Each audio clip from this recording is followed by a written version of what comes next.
A lot of the concerns that people have now around interacting with machine learning systems is this is creepy. I don't know how it's using my data. I don't know why it's using my data. And it makes me feel uncomfortable. Everything's listening to me, or I can't escape. Or even the complete opposite is I've given up. There's no such thing as privacy. You have data that you wrote. You have a purpose that you want to use for it. It should be that you own your data, that you're able to choose how your data is used. I think the whole movement now to individualize your own models or to personalize your own models is a really good example of people saying, you know what? Why should OpenAI have all the fun with my data? I want to use my data and I want to build my own models for myself. And I think that's a really strong example of real data ownership and real consent and real ability to use your own data for powerful things that you want to do.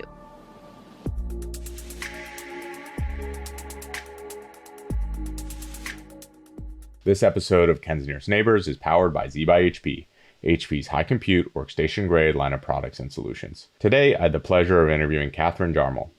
Katharine recently published Practical Data Privacy, a book that's extremely relevant with the fast expansion of LLMs and other AI products. In this episode, we touch on her experience as a data journalist, how she thinks companies are handling data privacy with the expansion of all these new AI tools, and how someone can prepare themselves for a career in the data privacy space. Katharine was amazing to talk to, and I'm sure you'll enjoy our conversation. So Katharine, thank you so much for coming on the Ken's Nearest Neighbors podcast. Obviously, you just released your new book on data privacy. We've talked a little bit about your history in data journalism, and I think this is all shaping up to be a really interesting episode on a domain that I haven't really talked about or learned about that much. So I'm very excited to dive in here. Yeah, I'm really excited. Thanks again for inviting me.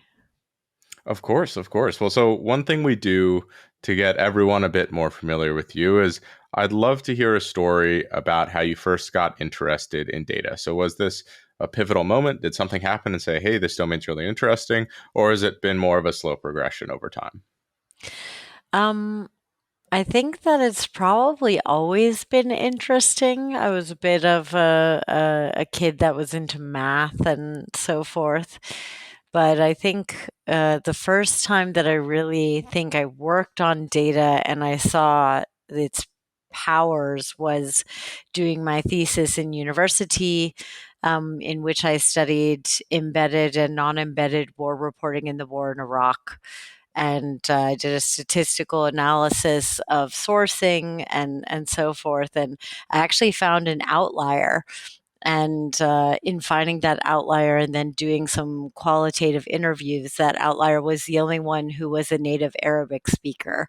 And so it was kind of cool to see that you could literally use data to teach you that there was a story to be found somewhere in that data. And then, getting to interview the journalist who was a multiple Pulitzer Prize winning journalist who unfortunately passed away an asthma attack a few years ago, Anthony Shadid, but was just really powerful. And all of that happened in my undergraduate study. And I think that made me fall more in love with data and decide, okay, this is really something I want to do. So, I mean, that is an incredible and fascinating first intro to data. I mean, I think that we're constantly now bombarded with data in the news, statistics and these types of things, not necessarily always representative. I think a lot of people realize that depending on how I forget what the quote is, but basically you can tell any story with statistics depending on how you cut it. There's some significantly more elegant way that people describe that. But I'm interested, how did you follow up on that? Did you continue going down that road associated with using data in storytelling, or was that just a sort of one-off sidebar there? Yeah, so after I graduated, this was back in a time where we didn't have that many available jobs in data that weren't something like database management or database administration. It was quite some time ago. And I was really motivated to do something that I thought would empower the world. And so the first thing I actually did is I became a school teacher. And I was a high school teacher in New York, in a school that had significant amount of free lunch. It was definitely the students there. It was an automotive school, and the students there were very much underserved by the education system. And there I got to see kind of up close hand what happens when we don't invest in education and so forth. And that eventually led me down a path to go get my degree in journalism. And so first I went and got my degree in journalism. And at the time we had an area of journalism called computational journalism, which today we would call data journalism. And I really ended up growing into that and ended up then thereafter working at the Washington Post.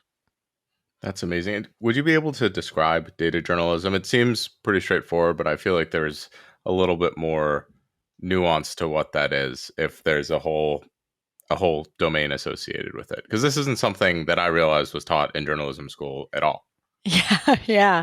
And I think depending on your journalism school, your results might vary. And I imagine it's changed a lot since when I went to school, even J school. But the idea of data journalism is not disparate from the idea of using the statistical reasoning or data reasoning we would use as data scientists, let's say, and applying it to investigate a story or investigate, is there something here? And so, as you can imagine, at a place like the Washington Post, there's several different investigative teams that need data to back up the things that they're looking at. Sometimes they have a source come to them, and a source has a bunch of data. And a lot of times, journalists are not exactly trained in statistics or trained in math, even. And so it's kind of something that the ones that are better at it end up usually assisting those teams in figuring out, okay, how do we want to tell this story? Is there something to be told here with the data? If so, how do we want to visualize it? How do we want to story tell? So it kind of errs on the side of exploratory analysis and then looking at visualizations and interactives and figuring out how to help other people who might not have a history or background in data understand the story. That sounds eerily close to data science. Right? Um, no, to me, that's really eye opening. I didn't realize that there was this essentially subdomain of journalism that really focuses on that. But now that you describe it, it seems like a lot of the work across quite a few domains is exactly that. I mean, I work in sports. My main work is in performance, but most of the analytics that are being done in that domain, I would argue, is to improve the fan experience, to tell different stories about what the players are doing or why things are happening, and to enhance or to understand the stories that are being played out in that domain. And it's not obviously not as serious as most of the data journalism that's probably more hard hitting that you were focusing on, but it's still the same, like meat and bones underneath the infrastructure. And one of my favorite YouTubers, this guy Coffeezilla. So he essentially finds fraudsters on the internet and follows the blockchain and analyzes to understand, okay, why is this person having success as a fraud? Let's out them and make sure people aren't getting scammed. And he uses quite a bit of this same approach. And he's essentially an investigative journalist that, to me, one of the best storytellers, um, as well as data people. And what I love about this domain is that you can bring in those case studies. You can enhance the story with individuals telling their stories. You can pull these case studies out and integrate it with the data work in a way that I guess we can do as data scientists, but it's just definitely doesn't feel as compelling when when I do that, right? It's kind of hard. It's But like, I mean, oh, there's also some really cool sports journalism that's very data based. Like I remember, um, 538, I think. And I don't know if you know Nate Silver's 538, but Of when course. they first started, they did also some really interesting analysis of like where penalties are called in football games and where most basketballs are hit from 3 pointer lines, and these types of aggregate statistics of looking at performance and strategy of a game via the data, and maybe even looking at how some players perform differently than others, like the outliers, so forth, or some teams have different strategies than others.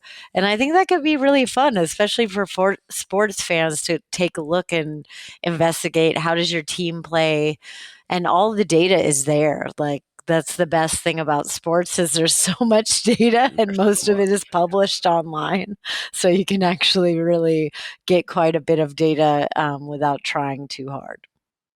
Yeah, well, I have to imagine 538 has essentially made a career out of data journalism. I mean, Hmm. they obviously do sports, but they also, I believe they do the election predictions. They Hmm. have a very interesting and engaging analysis of that, at least for US elections. It's not as relevant to you anymore, but there's a ton of really interesting stuff. And you just completely turn on a light bulb in my head to realize that that is probably the news or the types of articles that I'm most compelled towards. Aha, yes. Because you like storytelling with data, I imagine. I mean, I have to. I guess in theory, a reasonable amount of what I do is sort of in the same domain. It's not that I'm telling stories with the data. I'm telling stories about the data and about the domain. So, Mm. I think I have a long way to go as a aspiring data journalist, um, Strong but start. I yeah, yeah, exactly. So, you know, as I'd love to learn about how you moved into maybe more traditional data roles after pursuing data journalism, and what sort of the output was there, because I'm very interested in what maybe a more traditional data scientist could learn from someone with these data journalism skills. Yeah. So after I left the Washington Post, I helped lead another news team at USA Today. And we did some pretty amazing interactives. So we did an interactive 10 years after Katrina. That won a bunch of awards, that looking at how the neighborhoods had changed and doing quite a bit of demographic research, but also doing some NLP, so some studies of kind of alluring back to my thesis, which was basically NLP encoding and determining who was the statistical outlier via that. And so I got reached out to, or a team reached out from LA who was working on NLP in the news space. And they were trying to identify trends. They were trying to identify hot topics and so forth. And this was back in 2009, 2010, when that was still, it was pre all the machine learning that we have now to do those things. The team was really compelling with some ex Googlers and ex Yahoo folks. So I took the dive and I went and joined a startup and moved back to LA, which is where I grew up. And that was really fun. And that was my first, I would say, big data role and first NLP role. And there was also a lot of other things to learn about startup life and learning how to navigate in a startup, and that was a lot of fun. So that was, I guess, the my transition. And I had the luck of being there at the right time, of being there like right when NLP was starting to kick off again, and that was, yeah, just a good time to be involved in data. What was the biggest shock moving from journalism to, I guess, startup life technically? Yeah, I think so. In journalism, we're used to working like ragged hours, and the final push before you get a big thing out, especially a disaster happens or something happens, and then it's all hands on deck. Everybody comes in and helps out, so that was kind of, I was used to that. But what I wasn't used to is there was no end to it. Like, and journalism is like, oh, the big story's out. Okay, Stories now out. we can all rest for a few days. But it felt like startups, at least a few of the startups I was involved in when I first went back to LA, were just kind of everybody going full bore all the time. And that was a lot. I mean, I was much younger then, so I could kind of You can keep hang. up, but it was a lot. And I think I didn't also realize like there was no hierarchy of decisions a lot of times. It was kind of like, what's the best idea? Oh, let's discuss it and then we'll just go. And in a newsroom, there's always an editor. There's always somebody that has a vision and they're probably going to say yes or no. Of course, they take input from the team, but it was interesting for me to start to learn how does collaborative decision making at a startup look. And some startups are different than others. Some have a really strong CEO that wants to have it exactly a certain way, and others are more of this team building type. And that was interesting to learn for me, at least. I don't know if that was how your experience has been with leadership decisions. No, I think from talking to a lot of people and sort of blending my own experiences in, very, very similar to that in the sense that the way, let's say, media more traditionally is very consistently structured in that way. I mean, some maybe newer age media companies give bloggers a lot of freedom and let them do what they want, but I think that that's relatively non-traditional. And most startups are a little bit more freeform, but it does operate on a spectrum for sure. Yeah. And depending on what team you go into, you can get a very different experience from one to another. And I think that that variability is what makes startups particularly interesting because newsrooms are usually, I would imagine, relatively established. All startups are essentially starting from the ground up. It's in the name, um, and and unless they had previously done another company and are doing this after. And part of being in a startup is the company finding its identity, finding what works well for its workflow. And I don't think that that's something that in more structured organizations you really think about a whole lot. I think half the battle of a startup is, hey, we're building this, we're trying to create something great, but in the process we're also trying to figure out who we are and how we operate and what works best for us as we scale. Mm. And that can be really exciting. It can also be very frustrating at the same time. Absolutely, absolutely. And I think it's like a really great experience if you're early on in your career to kind of be a part of these early formations of a team and figuring out, what role do you want to play? What role would you rather not play? I think going through a lot of those iterations early on in your career can be really helpful to figure out this is the type of leader I am. This is how I like to make decisions. These are the way I like to learn from people. And I think that I really benefited from doing that so early on, which was nice. I'd like to take a quick second to thank one of our sponsors, Pathrise. Job hunting can be daunting, particularly in today's unpredictable world. Pathrise matches you with a dedicated mentor in your field to provide tailored support throughout your job search journey. From optimizing your resume and application process to mastering your interview skills, their expert guidance prepares you to secure your dream job and to negotiate a competitive salary. The cherry on top is that you don't pay until you secure that high-paying job that you've been aiming for. Don't hesitate. Visit pathrise.com/KenG to get matched with an expert mentor today. This episode of Katharine Neighbors is brought to you by Z by HP, HP's high compute workstation grade line of products and solutions. Z is specifically made for high performance data science solutions, and I personally use the ZBook Studio and the Z8 workstation. I really love that the Z workstations can come standard with Linux or WSL2, and they can be configured with the Data Science Software Stack Manager. With the Software Stack Manager, you can get right to the work of doing data science on day one without the overhead of having to completely reconfigure your new machine. Now back to our show. Amazing. Well, so something I'm pretty interested in is how did you develop the technical skills during this process? Was that something that was taught in data journalism, or are those things, particularly NLP, things you picked up on your own to be able to apply them?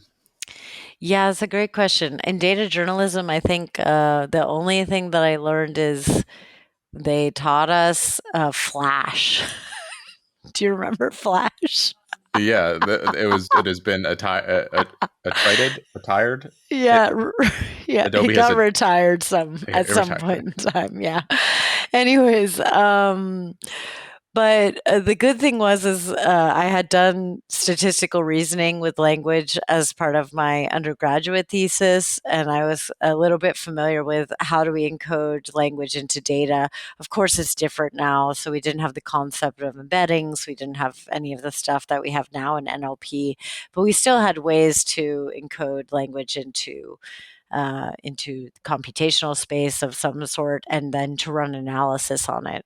And so when I joined the NLP company, and it had some Zooglers and some ex Yahoo folks, so it also had folks that were familiar at that point in time with how those companies were doing data processing. And at that point in time, we were still kind of calling it data mining, and it was around the time Hadoop was first open source and so forth. And so it was still this idea of, bag of words, TF-IDF, document similarity, these types of things, but named entity recognition. But the fundamental theories of a lot of those things haven't changed. We've just changed the way that we actually process the data. So the encoding is a lot more similar now, and the algorithms are more complicated. And so I think it was just an opportune time because it was the first beginning of us running large scale distributed compute.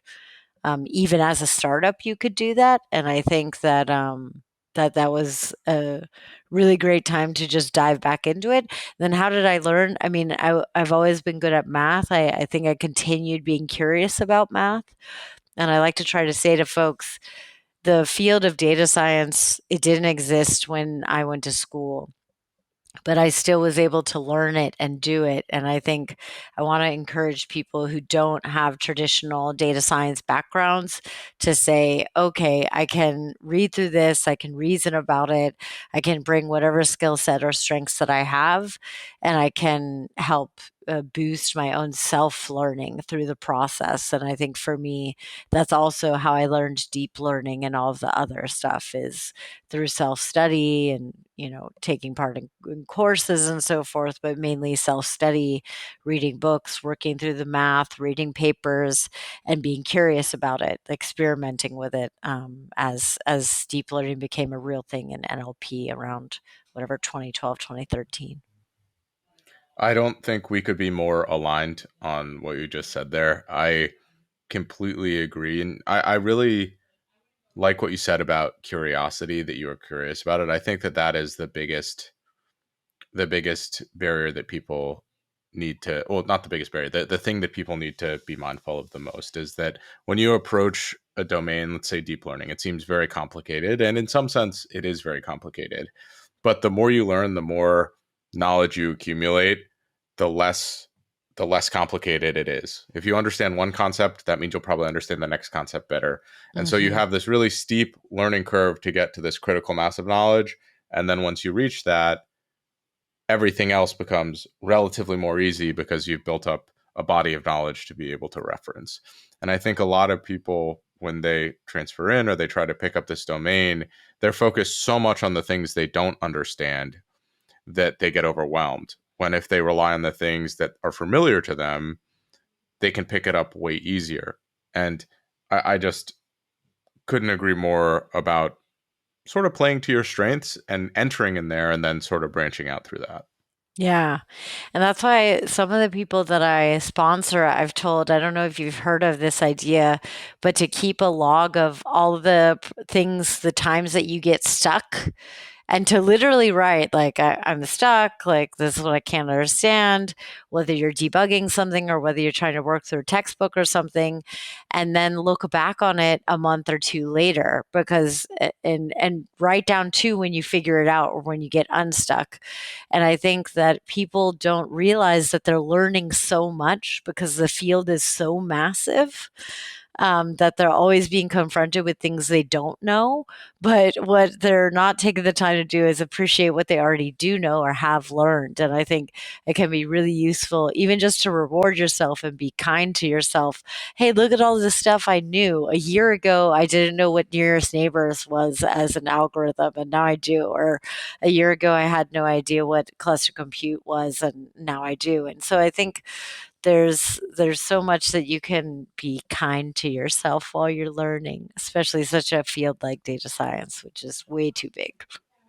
Yeah, well, it's funny. One of my favorite things that I've done, I haven't done it as much recently, as I started this 66 days of data initiative.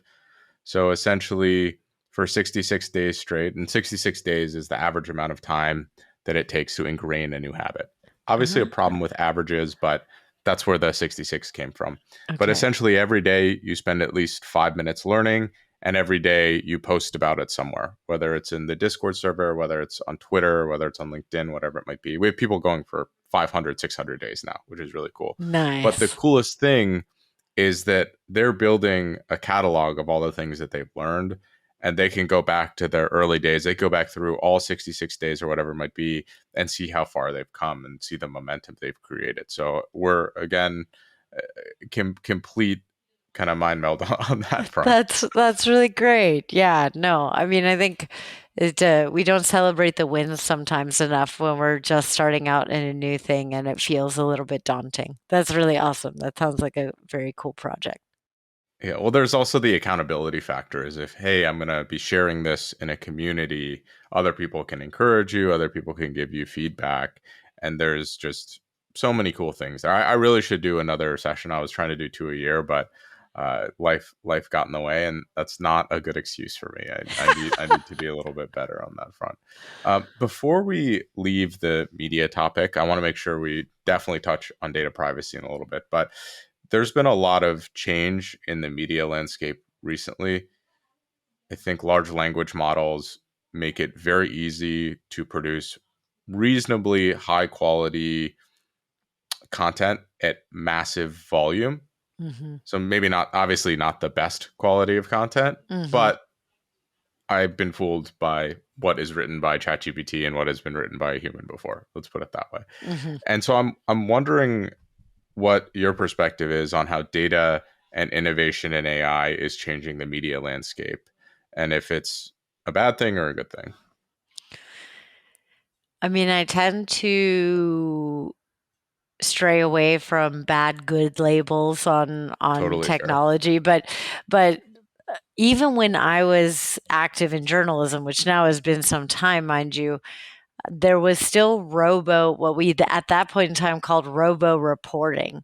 And it would often be for like local papers and so forth. They would have a robo report write up things like the results of a sports team game, and it would be taken from a little pieces of data, and then it would be put through essentially a program that could write an article out of it.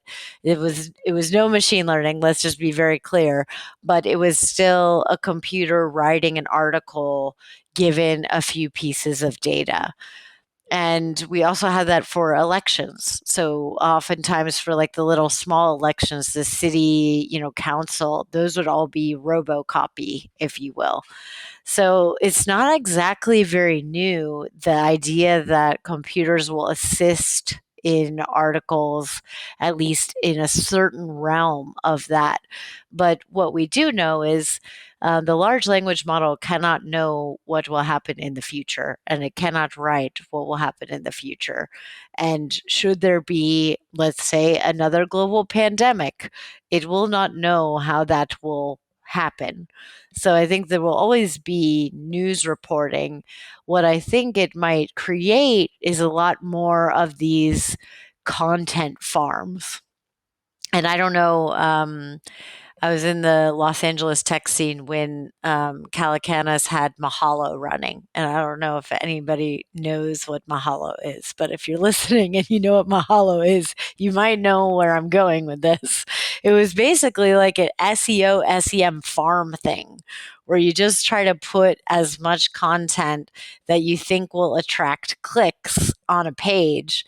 And you accidentally sometimes click on those a link like, oh, I want to read that, and then you end up and you're like, where in the am tunnel I? underneath. Yeah, exactly. You're like, what part of the internet am I on? Run away, run away. I think LLMs and even multimodal models, so ones that can produce video, let's say, or audio, I think those are going to end up creating a whole bunch of this type of essentially very low quality content that's out there, but is just generic enough or just like clickbaity enough that people will click it. And they might not even realize, like you said, they might not realize that a human didn't write it, but it just has this very generic, when you're on a article like that and it's like five. I mean, Yahoo News is, no offense, Yahoo News, if you're listening, but Yahoo News is the same, where it's just like, this is not very substantial journalism. This isn't substantial storytelling.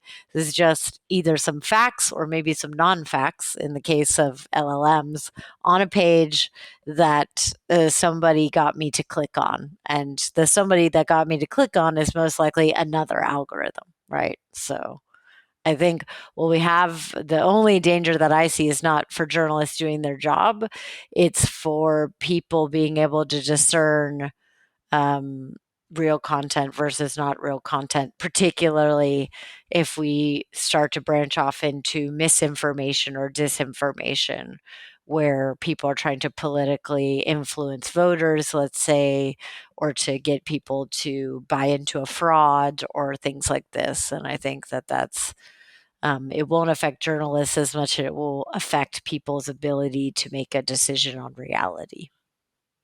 I think, from my very unexpert opinion, there's a really cool opportunity to empower individual journalists, but also sort of erode the infrastructure that we have for a lot of these large news corporations.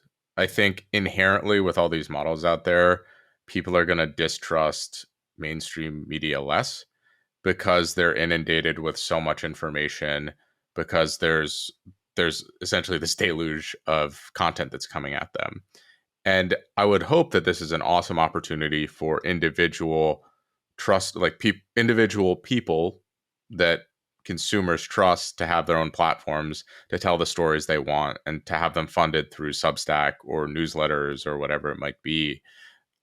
I personally think that that would be a very good thing for journalism, because you could follow the things that you're interested in from the people that you trust. On the other hand, that might make things inherently even more divisive if you're getting news from individual sources who have individual biases and that aren't overseen by more infrastructure. I don't know if that's necessarily true, but it could be true. It's like, hey, I only go to these three news sources. That's the only places I trust. Then that inherently means that all the other things I'm not listening to. So I have no clue how this is going to turn out, but I'm pretty interested. It seems like this is grounds for a possible revolution of sort of how news used to be, where, oh, I really trust these places to give me Mm-hmm. the best news. And I don't think that there's anything more trustworthy than individual people. I mean, it seems Mm-hmm. like we've kind of lost a lot of trust in more mainstream news organizations anyway. So I don't know if I'm optimistic or pessimistic, but I'm interested, inherently interested to see how this develops. Yeah, I mean, it's kind of exciting, and I think it's been really cool to watch the revival of like newsletters and podcasts and things like this, because I think that it was a little bit of pulling away, A, from mainstream sources, and but also B, from the push towards algorithmically driven content, and particularly the push towards the top 10 results on Google. right? I think like a lot of times people in the past few years have really been looking for what voices do I connect to? Well, who do I want to learn from? Who do I trust? And I agree with you that it's kind of moving more towards independent voices or individual voices. And I think that that can't hurt in the long run. I mean, in the long run, also from a journalism perspective, we want myriad voices, and maybe even we want, the ability for journalists to go out on their own to do long term investigations, which unfortunately a lot of newsrooms are not investing in anymore because they take time, they take money, they take a whole team, and it's just not valuable enough. It doesn't produce enough value for the papers anymore to really invest in that the same way that they used to. And so, one way that that could change is, as your prediction is kind of that enough people want to fund these investigations that they can go on independently of a traditional news org. I think that model is hopefully really good for what I would describe as true journalism. Just as you said, if I'm not being funded from a commercial perspective, I'm being funded from individuals who are paying a subscription for my work. That is difficult now for a corporation or one of these news entities to operate just on subscriptions. But individuals, the amount of money you can make, it matches a lot better with your cost of living than it does with running a business. And I Mhm. think that that is something that could work locally with a lot of individual authors or journalists that breaks down at a larger news entity um, scale. I mean, you look at, for example, Vice, which is essentially going under right now. Yeah. I think historically they were looked at as sort of that thing where they did these thought pieces, they went down these rabbit holes, but that model is essentially failing them, which is kind of sad because I mean you can say about what you want about their journalism, but I think that they really did make articles based on curiosity more so than Mhm. um, commercial benefit. And unfortunately, commercial benefit at scale loses out, but locally, I don't think it necessarily does. Well, yeah, I mean, just even my time working at USA Today, which owns Gannett, and Gannett ended up buying quite a bit of the local papers and consolidating them, which fundamentally changed the way local newsrooms operated across the United States. And you really saw a generalization of how those papers worked. Whereas maybe before they were quite myriad and they were very different in the way the newsrooms worked and the way the editors chose stories, and therefore they were more diverse. It became more general, vanilla, same way everywhere because it essentially wanted to create a cookie cutter across the entire US. And one thing I like your idea of like going back to journalism's origins because, journalism used to be, it's a group of four of us and we got access to a printing press and we're going to post our opinion as, this political group, or we're going to post our opinion as, believers in this thing. And it was definitely not, it was definitely biased reporting. But I think the idea of full journalistic neutrality is something that even we're asked to question when we're in journalism school, when you go through the training, because what person can be 100% neutral when looking? It's just not possible. And that's even, going back to my thesis, that's even what it showed. It showed that the types of stories that somebody that could speak Arabic on their own were writing were fundamentally different than the folks who were using translators. I mean, we just can't, we're humans. We can't communicate and talk and tell stories exactly in a 100% neutral way. And I think this might be an era where people embrace that and decide to say, I'm starting a new publication. It's 10 of us, and this is going to be, what we report about. And we have this funding. And if you want to support our work. yada, yada, yada. I think that there's a very strange parallel between this and, for example, the models that we build in data science. So, if we build one very big model that is semi generalizable to a lot of different scenarios, it's probably never going to be as good as a bunch of individual models for specific use cases. Hmm. Those individual models might overfit a little bit, whereas the large model is probably going to overgeneralize. And I think depending on the use case, depending who you are, it might be more practical to have some of these smaller models that overfit because they might be more useful to you based on your decision making than this one general model that's like, oh, well, 90% of people aren't going to buy this product. We're just going to assume everyone's not going to buy the product, and we have a 90% accuracy. So I think that maybe for someone who doesn't understand journalism but loves data, that analogy makes sense. Yeah, I But mean, maybe not. it's even the idea that we do fine tuning, right? And the whole idea of fine tuning is you take something that's generally purposeful, or even transfer learning. If you do that, you take something that's generally purposeful or that's purposeful for one task, and you try to make it better for your specific task or your specific use case. I mean, we do that all the time, and I think that we're going to be doing it more with LLMs and GPT for all and stuff like this. I'm not sure how much folks have played with the open source do it yourself language modeling, but I think it could end up being a super powerful tool for you to say, I'm actually going to specialize this LLM with my data. I'm going to train it myself. I'm going to own the model,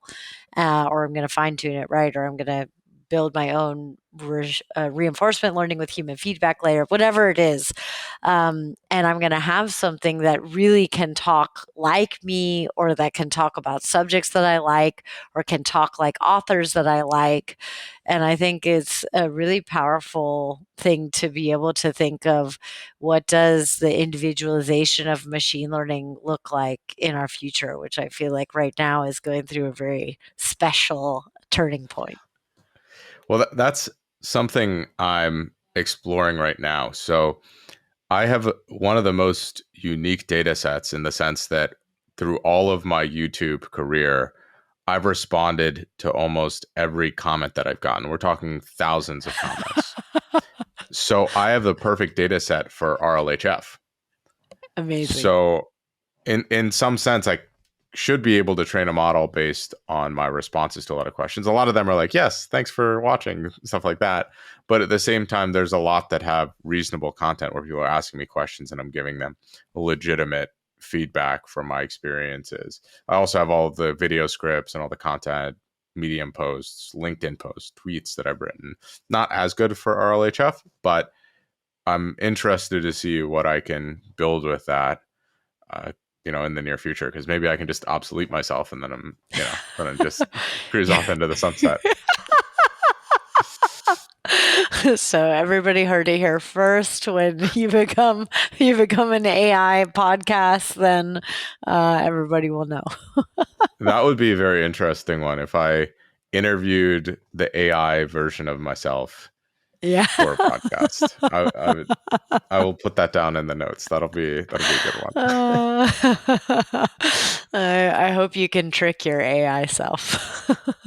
Oh my goodness, I'm sure it would hallucinate and say terrible things, but that'd probably be worth it.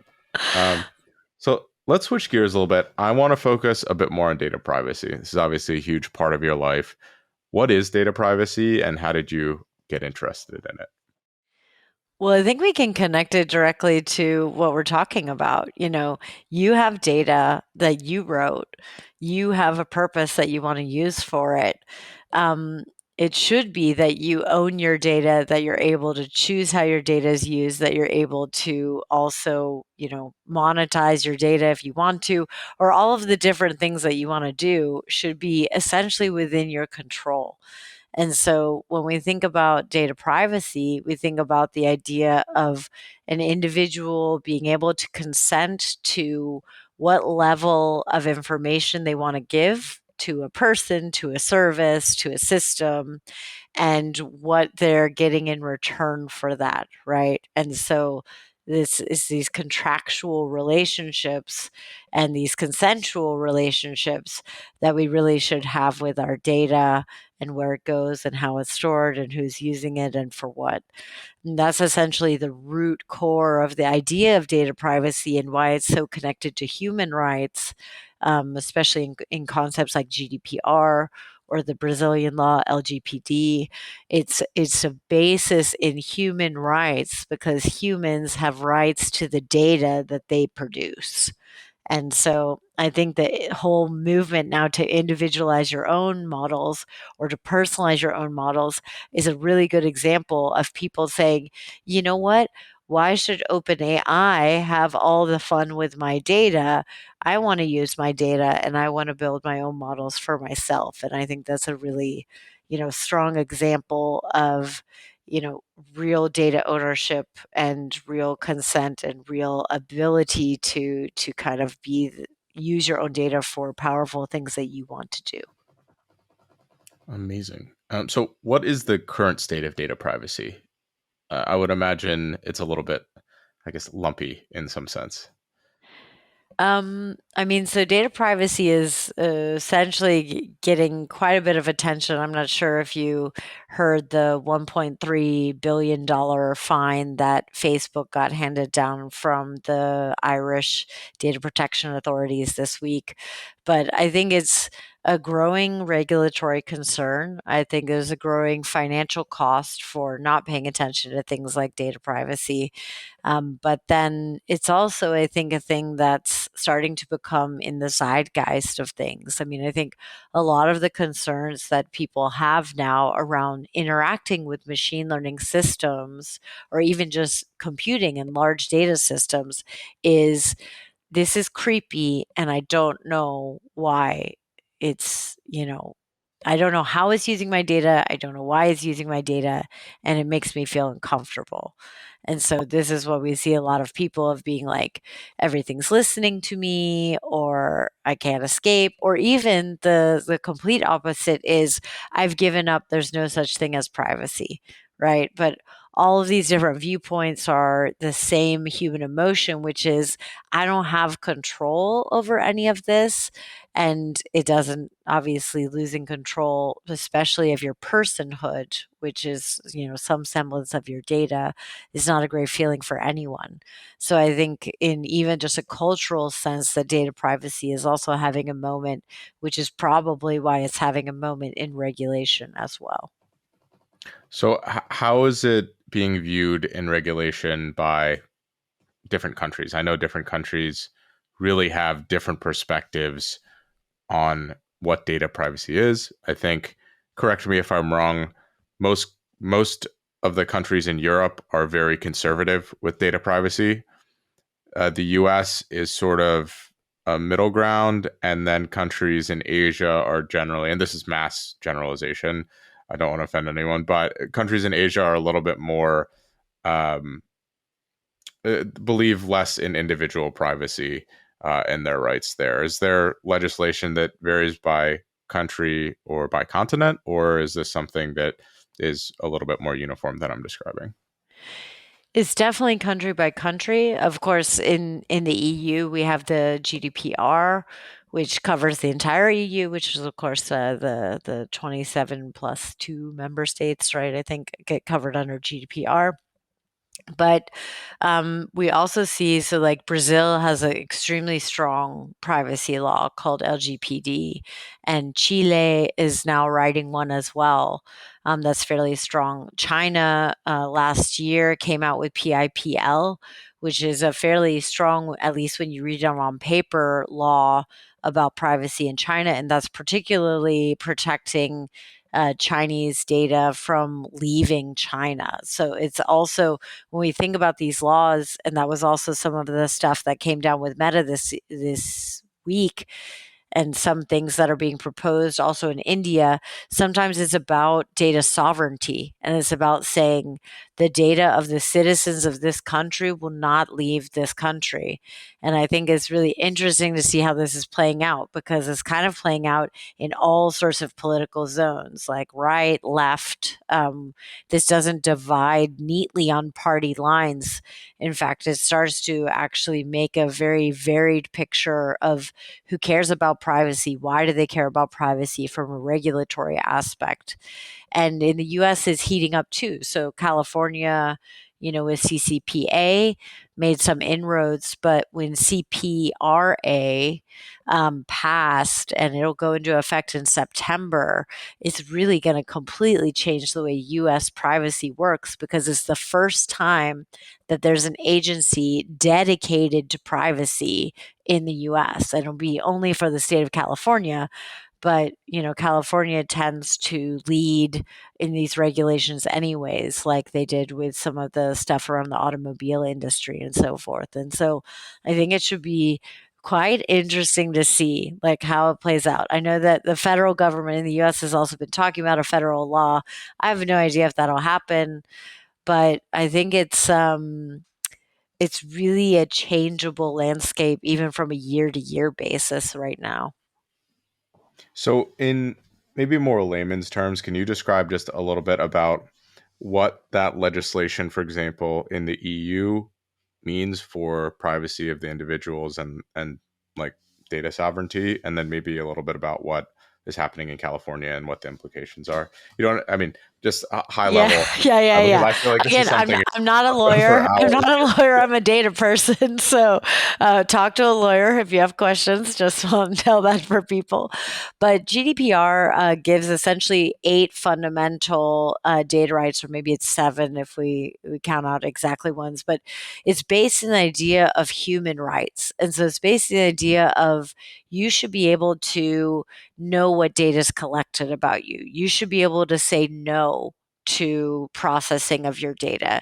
You should be able to even say no on a use case level. So you say, like, oh, it's cool to use my data for these things, but I'd really rather not contribute to military research or something like this. So essentially, these are different rights. You should be able to have an explanation if an algorithmic system makes a judgment based on your data. You should be able to delete it. You should be able to move it. So one of the coolest ones is data portability. So I could take my data from your service, and I should be able to take it over and just upload it to a new service, and I haven't lost anything. So this is really important for people like content creators and social networks and so forth. And so that's the theory of the law. Of course, how it's implemented, we've seen, cookie banners. It's like, this is not at all what was intended in the law, And so that's why I think we're at 5 years actually this week of GDPR. We're starting to see a deeper thinking ways of looking at the impact of GDPR. We're starting to see rulings that are much more impacting the way that we think about how we ask for consent, how we ask and communicate how data will be stored, how data will be transferred.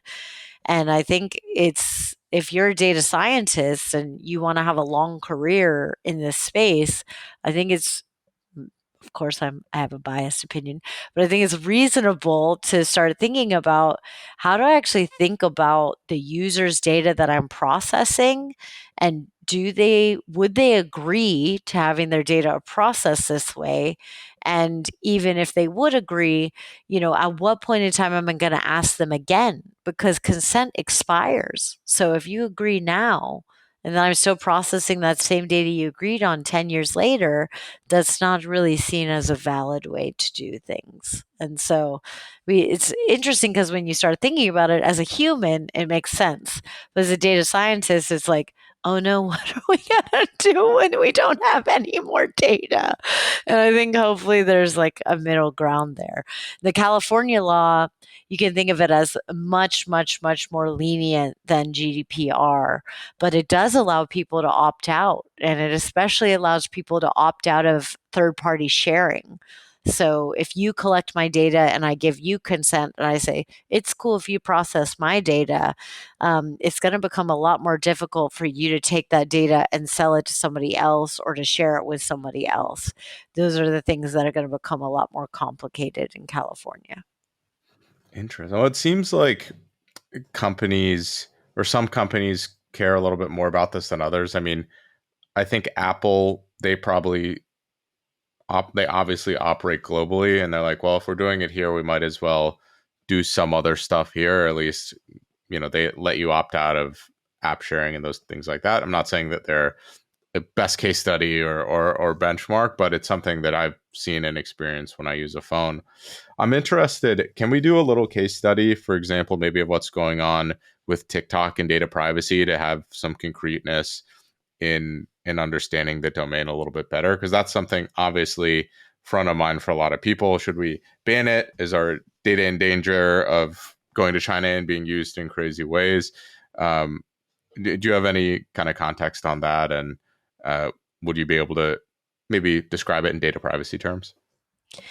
Yeah, so I mean, I think that TikTok, just to be fair, has their own privacy engineering team as well. So I can't speak specifically to what privacy technologies they use or have deployed, but I do know, for example, that there's a privacy conference happening actually this week in Brussels, and that some of the privacy team of TikTok is presenting there about privacy engineering controls that they have put on their servers and systems. But I think that it's really interesting to me from where I sit now in Europe. Meta, Facebook, just got fined 1.3 billion euros for moving European data to US servers because it's been proven via the Snowden links and so forth that the NSA can snoop on that data, and therefore that is a violation of the European residents' rights to have the NSA get access to their data. So let's just put that out there. It's like this Yeah. is a real thing that European courts are concerned with, that they're starting to issue huge fines on. And then it's very interesting to watch that same conversation start to happen in the US around TikTok and say, well, if all of this data is going to Chinese servers, then the Chinese government probably can get access to them and can probably do data mining on them if they were interested and can probably take a look at them. And then it's a bit funny because in the US, the NSA is already able to do that for US data. So it's like, okay, it's cool if my government does it, but if another government does it, it's definitely not cool. And so, I mean, it's a little bit of this, a little bit of this of who's doing it and what are the intentions. And it's a lot less about actual privacy, which is like, maybe nobody should be able to do that. If we had real end-to-end encryption, if we had real privacy controls, then we wouldn't be arguing which government gets to surveil us. We would instead be like, maybe nobody should surveil us. And maybe if we want to be surveilled, we should opt in rather than have to try to figure out how to opt out. And I think that's the funny thing from a data privacy perspective is like neither of those are really good fundamental arguments, but there are real technologies that we can use, for example, end-to-end encryption. There are other technologies that we can use from a privacy aspect where we can actually provide users with services where they can perhaps have reasonable or plausible deniability or doubt of their own actions. And to on a more serious note, when we look at maybe somebody that would be persecuted in China for the types of things they post on TikTok, or somebody who would be prosecuted in the US based off of what they Google Map search or something like this, right? We get it on the serious side of this is why privacy is actually important, is that at the end of the day, people interact with systems without understanding the full risks and implications of searching a particular thing, of posting a particular thing. And we can say all day, oh, it's their fault, they should have known better, and all these things. But we know as technologists, it kind of obfuscates when you interact with a screen. You don't really always understand the context that you're operating in. And I think as data people and as responsible data scientists, this can be something that we take on and we actually think through for the user. Hey, how do we communicate to them what context they're operating in? How do we communicate to them risk? Or how do we just protect everyone, right? And make sure that they're protected against even sometimes their own actions. Data privacy seems like such a large domain with so many intricacies.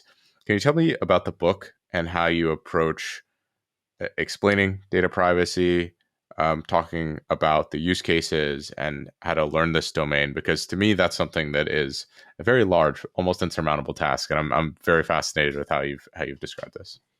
Yeah, so I mean data privacy has a lot of aspects. It's social, it's cultural, it's historical, it's also legal, and it's technical. And in the book, Practical Data Privacy, that I wrote, I focused on the technical aspects of privacy. And I just said, there's all this other stuff. You can read a lot about it, you can learn about it, but we're just going to focus only on technical privacy. And that means technical definitions of privacy. And it also means how do we technically implement private by design systems.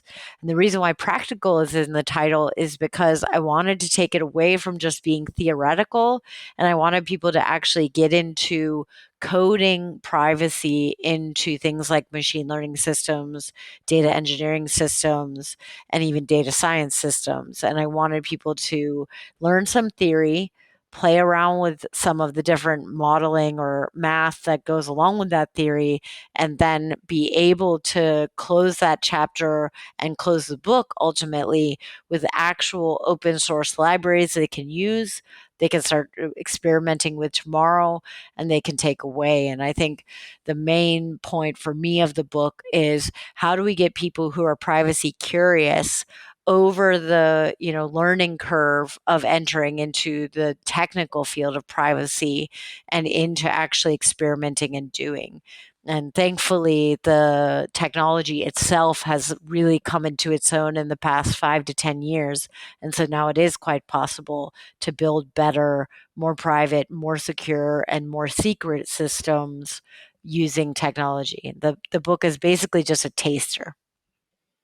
So I want to get into who does data privacy and also how people can get into data privacy, but a thought came into my head. I'm interested in how you think, for example, OpenAI is approaching data privacy with ChatGPT. That might be a loaded question, but and you can refuse to answer if you'd like. But to me, I'm really interested. Like that is front of mind. Is I'm putting information into this system. What does it mean? Where is it going? And I think that's something almost everyone can relate to right now. Yeah, yeah. And so I wrote two newsletters about this so far about OpenAI and ChatGPT and privacy. So they had a huge privacy leak. I'm not sure how many folks experienced it or knew it, but there was about a day where people were being shown other people's chat histories. Which is, of course, quite, depending on the chat, could be quite difficult.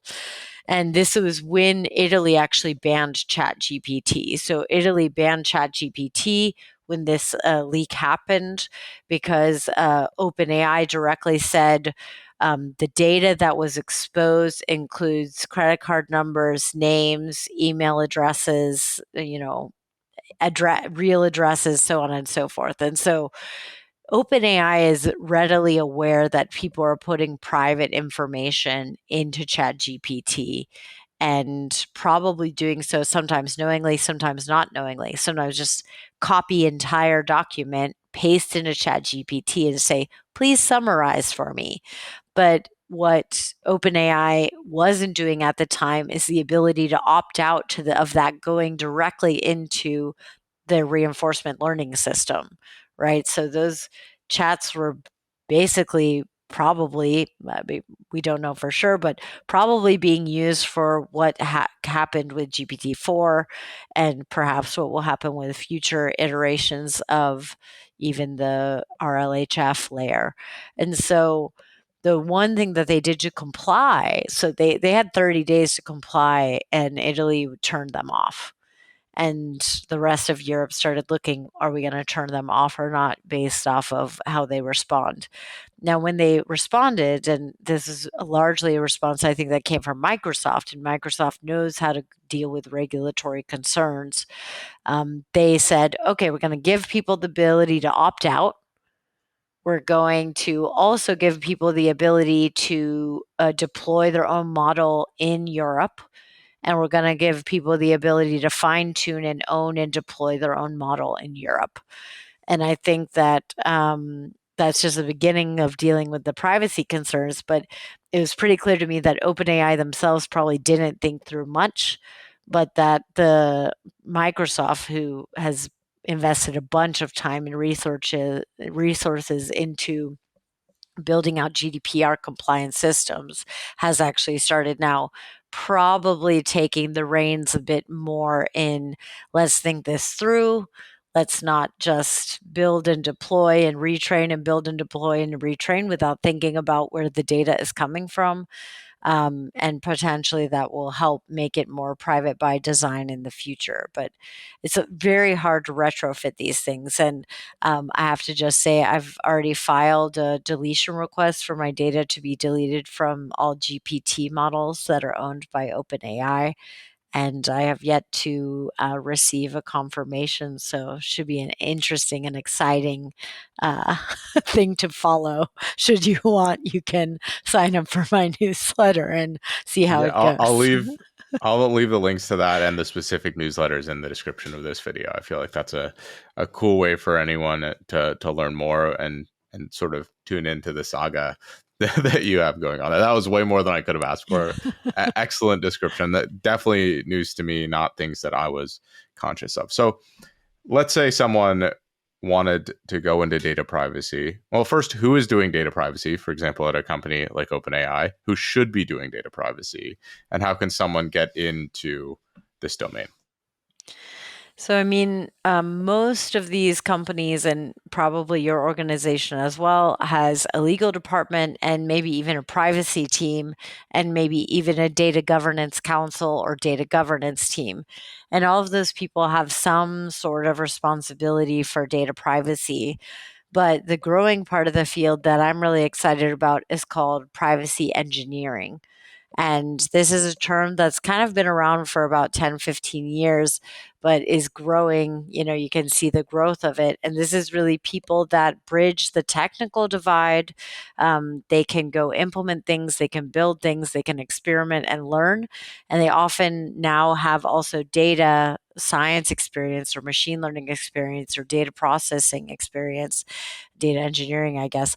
And they can kind of take things that the privacy team is prioritizing, they can take things that the governance team is prioritizing, and they can actually make them implemented into real data systems.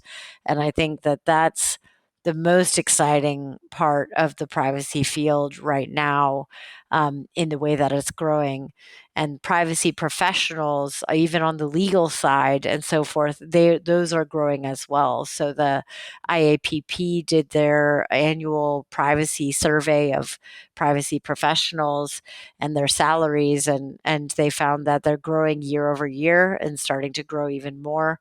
This is mainly people on the legal side or people on the organizational side of privacy, but I think folks are starting to invest a bit more because the regulatory space is so complex and becoming more complex every year. Amazing. And so, how can someone, for example, obviously reading your book would probably help someone get into this domain, but what are some of the other ways they can find positions or set themselves up for success in landing a maybe even like a privacy engineer role? Yeah, I mean, I think privacy engineering spans quite a bit of technology. So in the book, I go through a bunch of them. One is differential privacy, another is federated learning, another is encrypted computation. And then there's ways to join those together. Some of it could even just be data engineering with consent flows, right? Each of these could be their own individual specialization that you work on as a privacy engineer. So, not dissimilar to learning data science, you kind of probably want to get a taster for everything, which of course the book is a great resource for, and then decide, what's most exciting to me? Cryptography. I'm going to focus just on encrypted computation. Or, oh, actually, federated learning is super interesting. I want to focus on this. And my recommendation, if you're getting started, is to find the one you're passionate about. You can always switch later, but find the one you're passionate about. Use my book if you want as an intro to all, and then decide, okay, I really want to focus on this. How do I get started more? Start your own project working on it. Start coding in it. Start with the open source libraries that are in the book, and then upskill yourself to where you're at the point where you say, I want to apply for a privacy engineer position. And I'm seeing more and more finally today. I think it was, I saw a post on like how to do well at your privacy engineering interview. So like there's starting to be even content around how do you coach yourself? What questions can you expect? What do you think that you want to specialize in within the field? And so I think it's a great time to join it, because if you join it now, you're going to have been one of the early joiners. Amazing, Katherine. This was so enlightening in terms of, especially for me, learning about data privacy, learning about what's going on in the domain. Um, those are all the questions I had. I'm going to link your book and your newsletter in the description below. How can people learn more? How can people connect with you if perhaps they have questions? You can also say, I don't want anyone to reach out to me. That's totally fair game too. But yeah, and if you have any final words of wisdom, please, the floor is yours. Yeah. So on my newsletter, I also have ways to contact me. So I have an email. I also have a PO box, because if you want to go really fully private, you can send me a letter. So I will write back. I promise. I've already gotten 3 letters. I'm writing back. And so you can write me in any myriad of ways. And I'm also, of course, on social media and so forth. You can find me there. And in terms of words of wisdom, I just want to say that, like, I think if you're a data scientist and all of this sounds interesting to you, I can tell you that the math and the technical subjects involved in technical privacy are just as interesting, if not more so, than basic machine learning and basic data science. And so, if that's a motivational thing for you, and math is one of the reasons that you got excited about data science, then I can strongly encourage you to take a look at privacy and privacy engineering. Amazing. This was so great. Thank you so much, Katherine. Thank you.